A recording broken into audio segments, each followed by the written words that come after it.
All right, welcome back. 22 minutes after. The future of CIT Group came into question this week, but neither the company nor the Federal Reserve ever backed off their position that the struggling lender was, listen to this, quote, well capitalized. So are regulators' capital standards broken?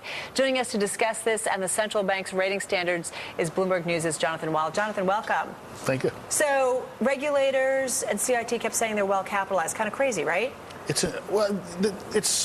we have to reach back and look for, what are any lessons we can learn from all this mess, one of the first ones is that when you hear a banking regulator or a regulated bank or regulated financial company tell you we're well capitalized, it means absolutely nothing. I mean, Bear Stearns, Freddie, Fannie, Lehman, every single one of them went down city, all still well capitalized whenever they needed a bailout or went broke. Okay, so help me out here. So on their accounting sheets or so on, were they well capitalized according to the rules and standards that are out there?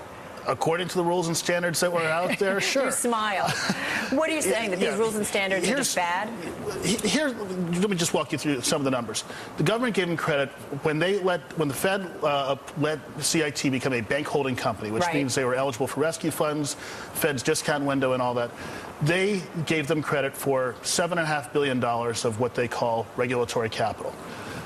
If you look at their books, that's consistent with what the balance sheet says. But when you look at the disclosures, they tell you that the biggest asset on their balance sheet was loans. When they look at the footnotes, you see that the loans are worth at least $8.3 billion less than what the balance sheet says, because they don't have to carry the loans at what they can sell them for, what they're worth. They're allowed to carry them on their books at cost. And they're only allowed to do that as long as they can maintain that they have the ability to continue to hold them for the long term or till maturity or whenever.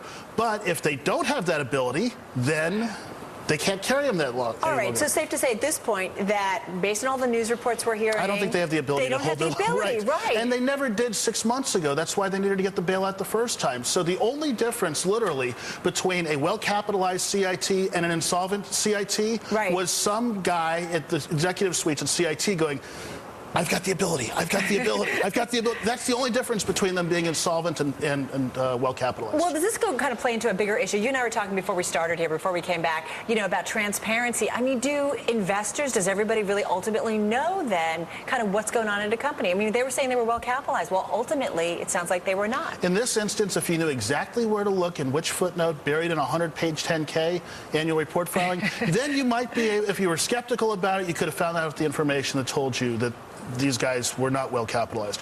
But the government makes it very difficult because they'll go out and spin this story and the executives go along with it, and it can become self-fulfilling until it's not. All right, so Treasury's kind of looking into this, right?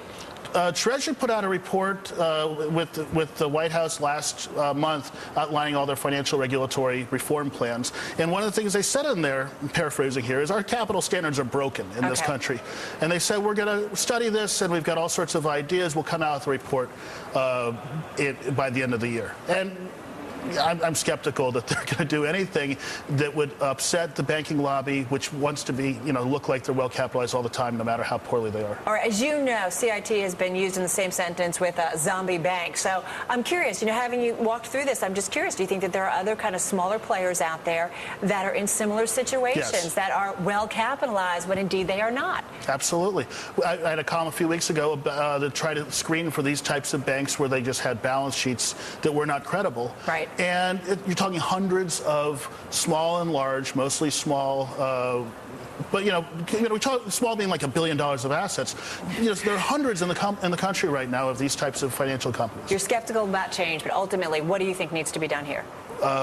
Ultimately, all these banks that are not well capitalized either need to get capital or they need to be taken out of the system. And the rules need to change. The rule number one is the government needs to stop lying and letting companies lie about how well capitalized they are in real life. All right, we're going to leave it on that note. Jonathan, thank you so much. Jonathan Weil. And Jonathan, by the way, is a Bloomberg News columnist, and the opinions and views expressed are his own.